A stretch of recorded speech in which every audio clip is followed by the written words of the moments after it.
and welcome to Cinema Wellman. I'm your host, David, and we're happy you're joining us today for the next to last episode of Season 4 and 2025.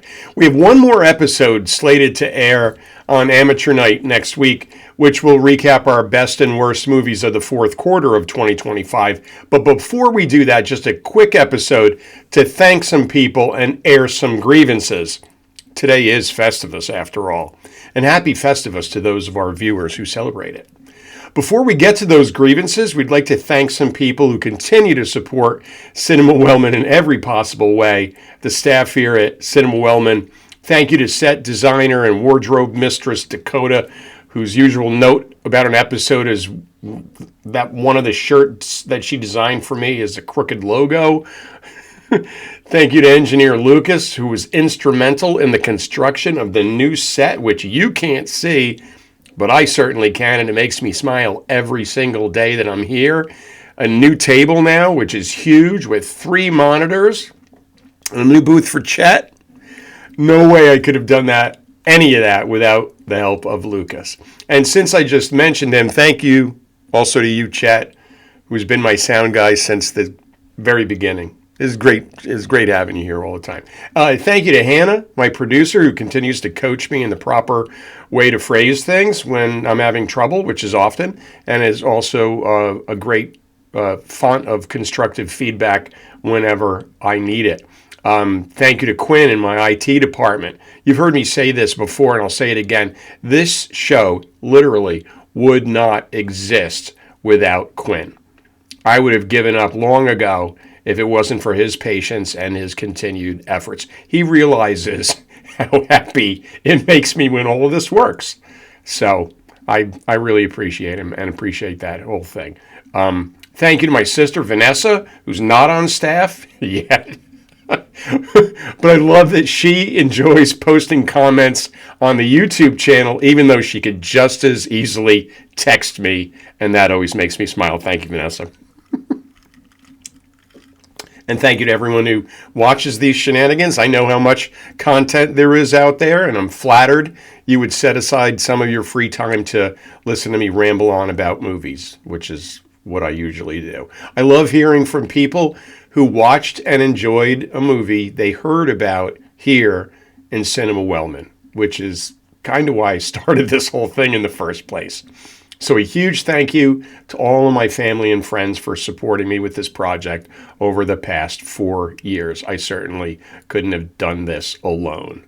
Okay, so now on to the grievances. We've done this before, and it's kind of a cinematic wish list. It's a list of things we wish movies would just stop doing.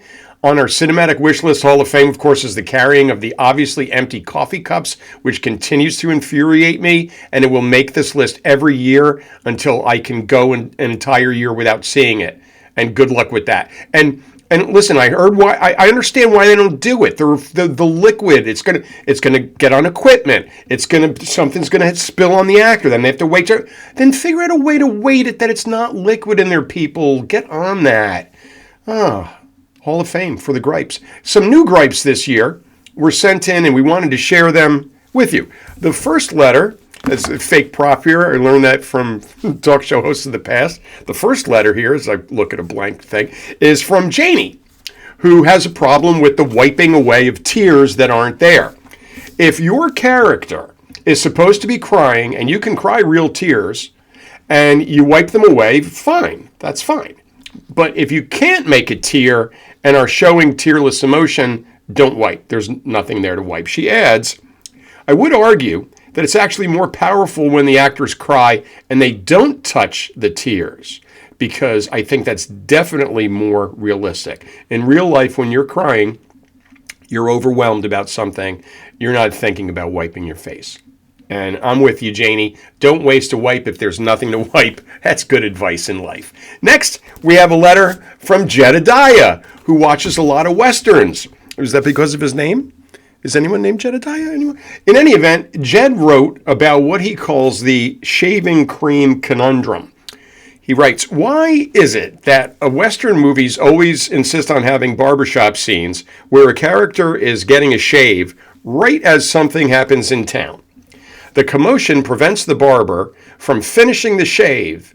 The character jumps out of the barber chair, takes the apron, wipes off the remaining shaving cream on his face, and bingo, he does not need a shave at all, nor is his shave complete. He should either be fully shaved, half shaved, or just show the barber just starting the shave. You are 100% correct, Jedediah.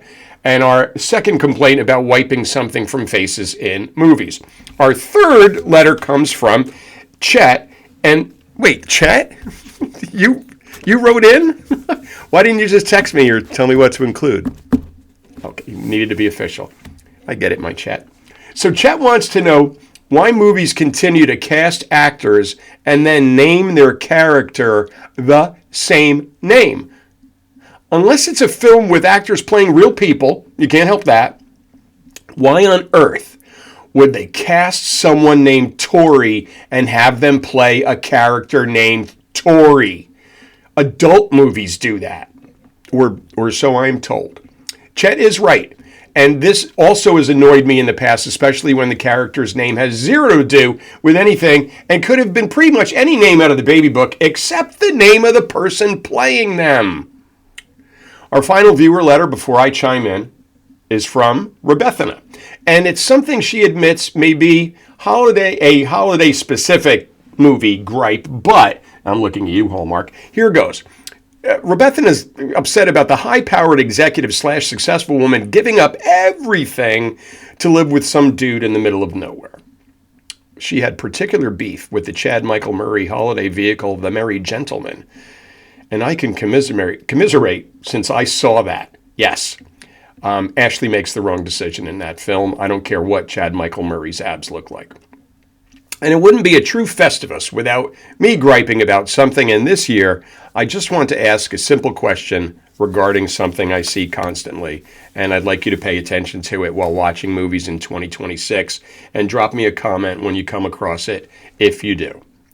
Is it really that easy to commandeer an official vehicle, a police car, an ambulance, an unmarked police car, the occasional fire truck?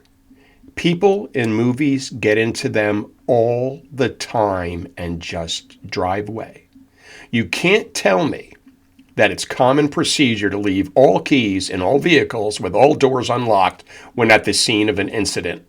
Stunning that it's conveniently written into scripts when they run out of realistic things to portray on screen and they need someone to get away. Well, that is a wrap from here at Cinema Wellman for our annual holiday Gripe Fest / thank you episode. We hope you're back next week on Amateur Night for our final episode of Season 4 and 2025. Until then, happy Festivus and other holidays, and take care.